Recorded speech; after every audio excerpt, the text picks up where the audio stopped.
Welcome back to Face in the Crowd. We're chatting with entrepreneur Gugu of Gugu and Daughters Farming. Gugu, thank you once again for your time. Upon supplying retailers, before you made the switch into bulk, supplying bulk, what are some of the challenges that you faced in that sphere, being a woman, a black woman for that matter? I found that when I was supplying the big retailers, first of all, you don't get the respect.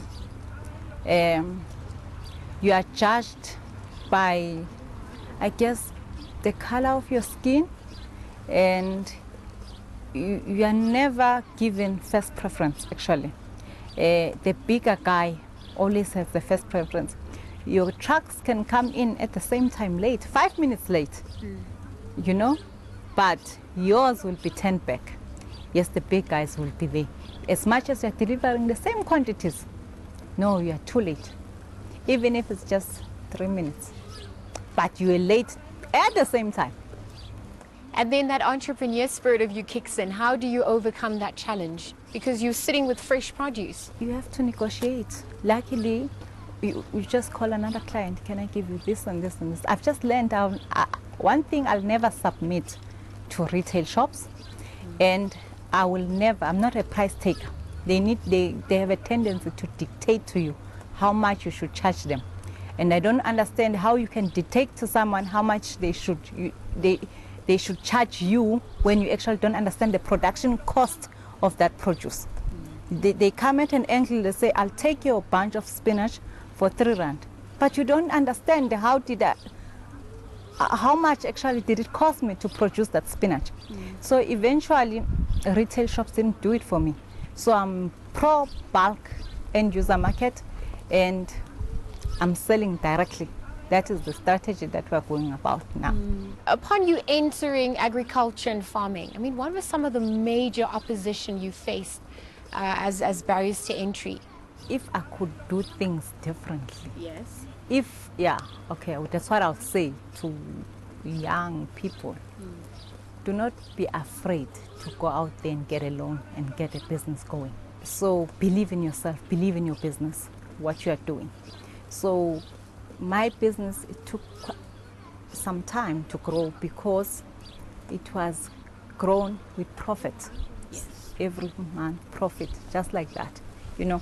But had I been brave and gone out there to get a loan or learned how to do a business plan earlier, it would have been, you reckon it would have been a lot more easier? Yes.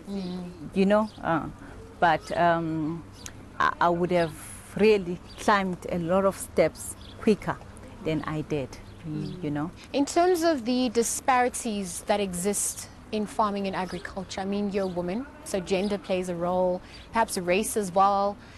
How do you think some of those factors influenced your day-to-day runnings of your business? I would say what I've experienced from the agricultural sector, I'll bring in the government here. There's a lot of support, and that they'll say they're putting into emerging farmers.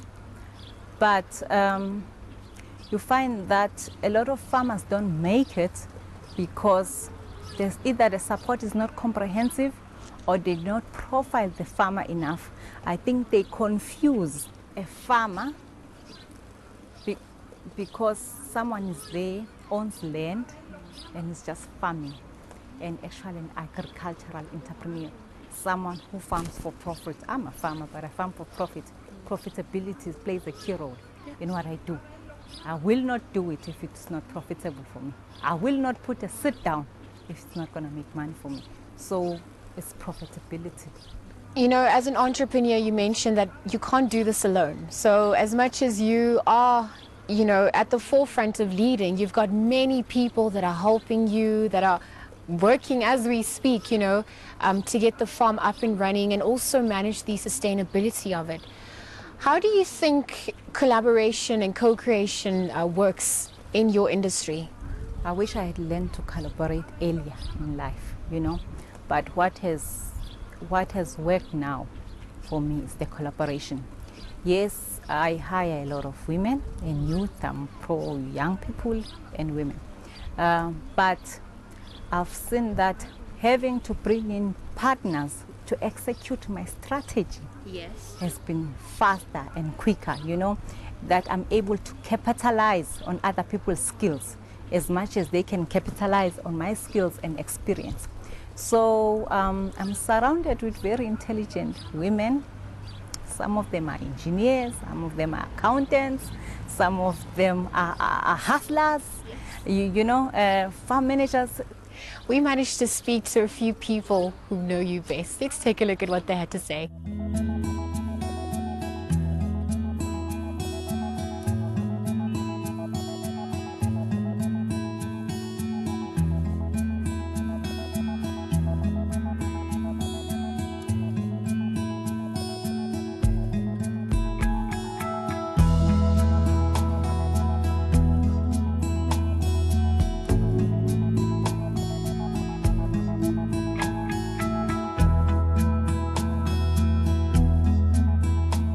Gugu is a go-getter.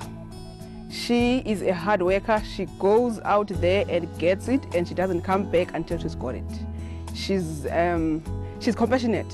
She's compassionate, and she's a perfectionist. I can say she's a very strong woman, a hard worker, a go-getter, and it's a person who always, if she wants something, she makes sure that she gets that thing, irrespective of challenges. I think that she's a hard worker and she never gives up and she finishes what she started. She loves money. She's a hard worker. She's a hustler. She's a go-getter. She's working so hard to get what she wants. My favorite memory of her is when we were growing up in KZN, herding the cattle. It's always been a joyful moment. We grew up doing that. It was more of a boy's task, but we as girls were doing it. We've been doing that when we were growing up, till like matric. Then we came to Joburg after. The memory, it's when she teaches me how to do farming. It was so hard, but she was so passionate with that. It's when there was a problem at the courtroom, and then by the time she came there, then we managed to solve that problem at the courtroom where she's working. The biggest lesson I've learned from her is that when she told me to focus on the future and forget about the past. The biggest lesson I've learned from her is that you must not allow fear to overcome you in life. No matter what you do, just go and do it. Fear is just not going to get you anything. Just be brave and do whatever you want to do. My biggest lesson from her, if you are a woman, you must know how to hustle by yourself. Don't depend to anyone. She must keep on fighting, keep on helping other people, because she's a person who always wish to see, especially the female, succeeding, especially in farming businesses. I would like to say congratulations to whatever that she started, and she must always go far. She must find whatever that she wants.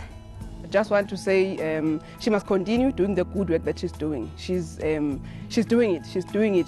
She did say that she wants to play with the big boys, and she is going to do it. So yeah, let her shine. What advice do you have for entrepreneurs who are watching that can learn from your experience and your journey this far? Okay, I'll start with emerging farmers, people who are starting out in farming. I would say they need to focus. I always say they need to be consistent. Consistency is very key. You need to be continuous. If you are planting, if you've got a growth program, plant every week. Continuous planting means continuous harvest. Continuous harvest means continuous income. The cash flow. Cash flow planning is the key. Yeah, and plan, and plan, and plan. Leave nothing to chance. No, yeah, just plan and plan and plan. And just and also go for your goals. You know, have those goals, go out there and get them. You know. Thank you very much for spending time with us out here on your small holdings in the Midvaal. I've certainly learnt a lot. I know a lot of other people will also be benefiting from this. So thank you and continue to serve. Thank you very much.